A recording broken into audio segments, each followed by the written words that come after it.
Nizamabad MLA వ్యాఖ్యలపై మీ స్పందన. ఏదైతే హైదరాబాద్ నగరంలో ఉన్న ప్రజల మీద ఎమ్మెల్యేలు మంత్రులు ఏ రకంగా మాట్లాడుతున్నారంటే, ఈ రాష్ట్రము తెలంగాణ రాష్ట్రం 10 ఏళ్ళు అయింది ఏర్పడి, ఇంతవరకు కూడా ఏ చిన్న సంఘటన జరగకుండా కేసీఆర్ నాయకత్వంలో హైదరాబాద్ ప్రజలను కంటి రూపాయల కాపాడుకున్నాం.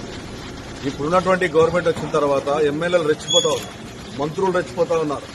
ఓ చిన్న సంఘటన అయితే ఆంధ్రలో వెళ్ళిపోండి అనే విధంగా భయంకరంగా ఒక ఎమ్మెల్యేలు మాట్లాడారు. మన శిక్ష తరగతులు పెట్టిరిల్లు, మరి స్పీకర్ ఆధ్వర్యంలో శిక్ష తరగతులు పెట్టినప్పుడు ఇటువంటి భాష మాట్లాడొద్దు అన్నటువంటి ఆలోచన కూడా చెప్పాల్సిన అవసరం ఉంది. బీజేపీ కాంగ్రెస్ ఒకటై ఆ రోజున ఆ రకమైనటువంటి శిక్షణ తరబెట్టి సాగరిస్తా ఉన్నారు.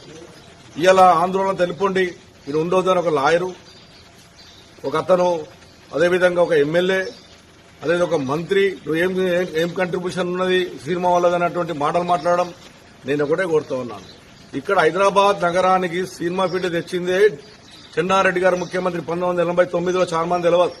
ఆయన అందరినీ రిక్వెస్ట్ చేసి హైదరాబాద్ నగరం రండి, తమిళనాడు నుంచి రండి అని చెప్పి హైదరాబాద్ నగరం సినిమా ఫీల్డ్ తేవడం వల్ల కొన్ని లక్షల మంది అలా సినిమా హీరోల కన్నా సినిమా కింద పనిచేసేటటువంటి యంత్రాంగం ఏదో కొన్ని లక్షల మంది హైదరాబాద్ నగరంలో జీవిస్తా ఉన్నారు.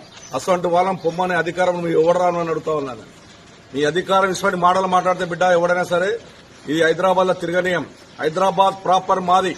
హైదరాబాద్ లో పతి పుట్టినటువంటి బిడ్డ ఇవాళ హైదరాబాద్ బిడ్డని తప్ప ఇష్టం వచ్చినట్టు మాట్లాడి హైదరాబాద్ ప్రజలను మానభావాలను దెబ్బతీస్తే ఊకునే పరిస్థితి ఉండదు. అది ఎమ్మెల్యే గాని, అది మా పార్టీడే గాని, కాంగ్రెస్ గాని, ఎవడైనా సరే బీజేపీ గాని వదిలిపెట్టే ప్రసక్తి లేదు.